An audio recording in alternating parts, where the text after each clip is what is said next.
Golkar partai besar, partai terbuka, artinya bukan ideologis, artinya semua orang bisa masuk, tidak dipandang dari segi ideologinya, agamanya, atau asal usulnya. Yang penting tidak ingin berkarya, ingin membangun bangsa, silakan bisa masuk. Nah, artinya terbuka seperti itu. Ya, karena itu banyak pihak yang setiap mau munas itu bermunculan calon-calon yang ingin menjadi ketua. Karena ini menjadi ketua suatu partai besar kan tentu mempunyai juga kewenangan ataupun posisi yang tinggi menentukan di DPR ya, dan sebagainya sebagai politikus dan juga di pemerintahan. Jadi tentu ini menarik untuk para pemimpin politik untuk menjadi pimpinan. Saya juga pernah jadi ketua Golkar, ya. Iya. Di tahun 2005, 2004, 2005 sampai 2009. Ini juga bagian daripada perpolitikan dan demokrasi itu sendiri. Jadi syaratnya tentu kalau untuk menjadi pimpinan seperti biasa kita sering katakan di anggaran dasar Golkar itu dia harus kader Golkar dan minimum jadi pengurus di salah satu tingkat. Apakah bisa pengurus di tingkat kabupaten, tingkat provinsi, tingkat pusat, boleh saja selama satu periode artinya 5 tahun. Ya, kalau pengurus 5 tahun boleh Anda jadi ketua, mencalonkan jadi ketua. Nah, jadi silakan aja siapa yang, dan saya kira calon-calon yang dikemukakan tadi itu asalnya dari kader-kader Golkar yang asli yang telah memenuhi syarat seperti itu. Jadi terjadi persaingan internal dan itu lah sebenarnya diharapkan seperti itu, tumbuh dari supaya ada kesinambungan. Jadi maksudnya itu kenapa anggaran dasar itu supaya di Golkar itu ada kesinambungan, jangan orang baru tiba-tiba masuk, tidak ngerti apa itu Golkar, hanya ingin memanfaatkan partai Golkar itu sebagai kendaraan politik. Itu tidak bagus, itu berbahaya untuk Golkar ke depan. Oke Pak, berarti kan menggarisbawahi omongannya Pak JK tadi, minimal 1 periode pernah jadi pengurus, syarat untuk maju sebagai calon ketua umum gitu ya Pak. Itu diatur dalam ADART ya Pak. Berarti orang luar nggak bisa ya Pak, ujuk-ujuk dapat KTA terus bisa bertarung gitu. Oh iya, nggak bisa. Jadi kader dulu jadi pengurus dulu selama 5 tahun. Sebenarnya syaratnya tidak sulit, gampang. Jadi pengurus di DKI atau di mana, di provinsi itu sudah memenuhi syarat. 1 periode tapi syarat saya itu. Waktu ketua itu malah 10 tahun lebih saya pengurus di Golkar di Makassar. Pak JK kan dari tahun berapa itu Pak? 70-an atau berapa? Golkar, anggota Golkar. Saya sejak tahun 65. Ya, 65. Artinya ketika 2004, 2005 sampai 2009 udah nggak ada masalah itu kan, sekarang nggak ada pengurus Golkar yang selama saya pada saya tidak pernah pindah partai. Setia sampai sekarang ya Pak. Iya. Nah ini kan akhirnya nih omongannya Pak JK menarik nih Pak. Saya ingin mengaitkan lagi jadinya nih Pak dengan isu yang belakangan ya lagi-lagi mencuat lah Pak, gitu kan.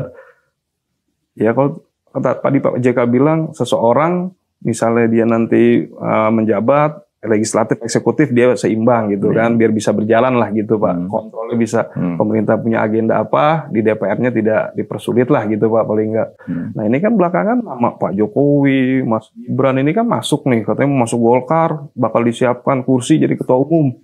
Nah menurut pandangan Pak JK, sedangkan ini Pak JK bilang harus kader pernah jadi pengurus gitu Pak. Iya, itu kan isu dari luar. Iya. Saya tidak pernah mendengar bahwa isu itu dari Pak Jokowi sendiri atau Gibran. Justru orang luar atau malah ada orang Golkar sendiri yang ngomong macam-macam, mengundang orang luar untuk menguasai Golkar. Itu juga sebenarnya sangat aneh sendiri itu. Orang-orang yang tidak lagi dalam pengurus sekarang tiba-tiba minta ini bagus Pak Jokowi ikut pengurus Golkar. Loh, apa orang ini? Itu kan justru mengkhianati prinsip-prinsip Golkar itu sendiri. Berarti udah nggak ada, Pak, nggak ada peluang sama sekali, atau ada peluang misal ADRT-nya tiba-tiba berubah sebelum nanti Munas Desember 2024? Boleh saja, tapi itu kan muskil sendiri, itu berbahaya. Merubah prinsip dasar daripada partai, bahwa partai itu harus berkesinambungan. Partai harus dikelola dari dalam. Emangnya orang dari dalam ada yang sanggup, ya kan? Kan begitu. Jangan setengah mati membina Golkar, tiba-tiba ada orang yang kadang punya kuasa, kasih aja Golkar. Nah itu kan pengkhianat semua juga yang ngomong begitu. Nah, jadi kalau Pak JK udah jelas prinsip pegang teguh aturan, nggak setuju itu ya, Pak? Iya, taatilah aturan. Ya kita harus taati aturan. Tapi kan di Golkar ini kan partai, mungkin salah satu partai yang dinamis lah gitu, Pak ya. Apa dari dulu kayak misalnya Pak Ical dengan Surya Paloh, rivalitas pemilihan kemarin Pak Erlangga dengan Pak Bamsud gitu kan. Sempat ada konvensi juga dulu gitu, Pak. Nah, ini kan dia lebih terbuka lah gitu, beda dengan misalnya partai lain yang memang ada ketokohan, ya ketua umumnya itu aja gitu loh, Pak. Ya kalau begini, partai yang pendirinya masih ada memang selalu dipegang kekuasaan itu kalau pendiri itu. Kayak Ibu Mega, Surya Paloh, atau Pak Prabowo. Ya, tapi Golkar karena didirikannya sudah lebih 60 tahun. Iya. Itu berarti generasi berikutnya sudah generasi keberapa, mungkin generasi ketiga, yang memimpin generasi keempat, yang memimpin Golkar ini, ya harus berjalan sesuai aturan yang ada, bukan karena kewenangan kayak tanpa dasar gitu kan. Ujuk-ujuk numpang masuk gitu ya, Pak.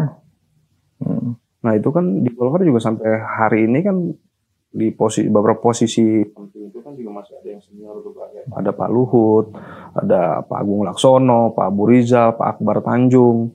Nah kalau Pak JK melihatlah, memetakan itu, kira-kira mereka akan ada resistensi juga nggak Pak kalau tiba-tiba ujuk ada orang luar masuk gitu?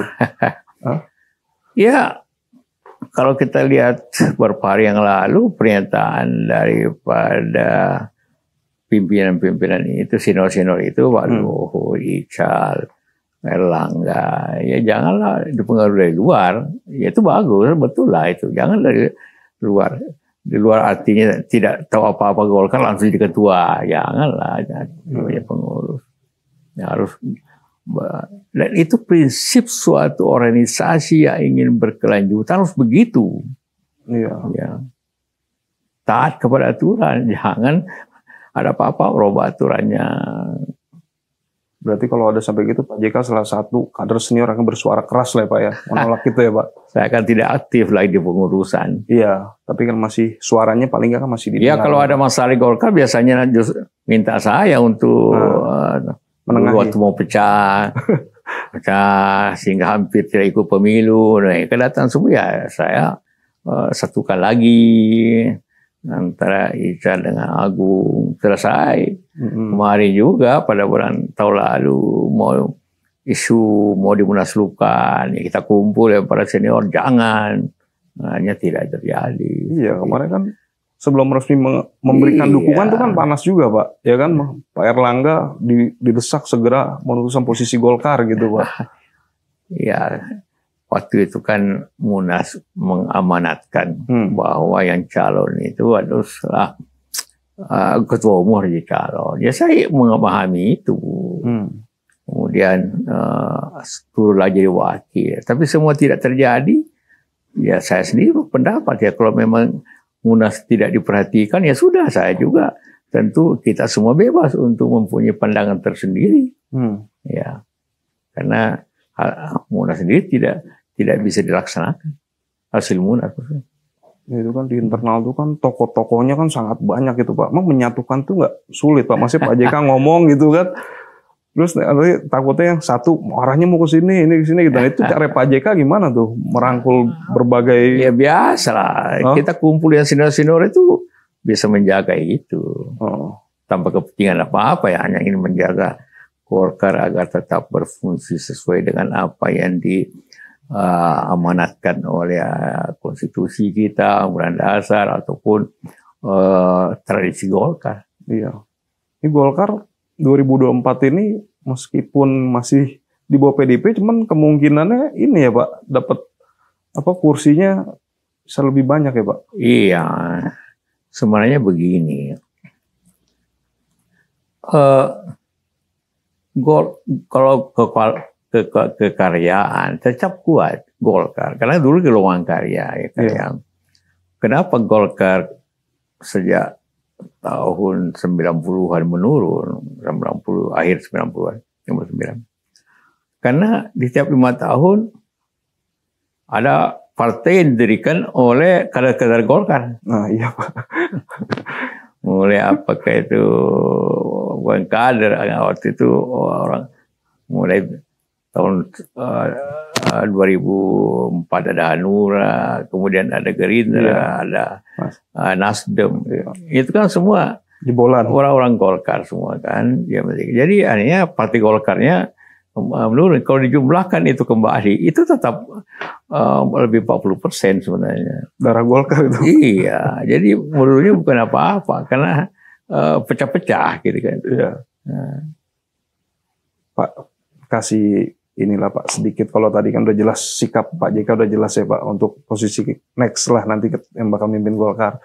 Kalau dari berapa kader yang memang Pak JK rasa layak, siapa Pak? Kalau dari Pak JK bakal condong kemana nih kalau Pak JK?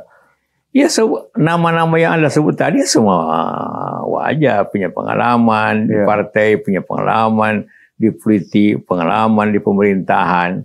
Semua kan memenuhi seperti itu. Jadi kita tunggu saja suara atau pilihan daripada DPD, SA1, DPD 2 yang akan memilih nanti. Apakah itu Pak Erlangga, dia sudah berkecimpung lama di politik, di pemerintahan, di parlemen, Agus juga begitu, Bambang Asu juga begitu. Jadi semua bisa lah memenuhi itu. Jadi orang-orang yang pernah jadi pengurus kan, seperti itu. Kalau Bahlil Pak, yang sekarang tiba-tiba muncul juga nih Pak? Bahlil tentu saya tidak tahu kegiatannya ini, kalau menurut informasi pernah pengurus di Papua ya, tinggal dibuktikan aja. Ya. Oke Pak. Ini kan berkaitan kan lagi-lagi Golkar dengan Pak Jokowi, kan Pak JK bilang kalau orang nanti setelah nggak menjabat terus dia tidak punya partai itu, apakah dia masih punya kekuasaan gitu loh Pak? Iya. Jadi ya banyak seperti begitu. Tapi kadang-kadang itu didorong-dorong oleh orang sekitarnya. Saya tidak yakin Pak Jokowi apakah begitu. Bisa karena yang ngomong kan bukan dia, orang-orang sekitar yang ngomong. Yang justru mendorong gitu ya Pak? Iya, mendorong-dorong. Orang internal orang Golkar sendiri yang suka begitu. Tahu tuh Pak, siapa itu Pak? Ya seperti Idrus, seperti siapa lagi itu. Apa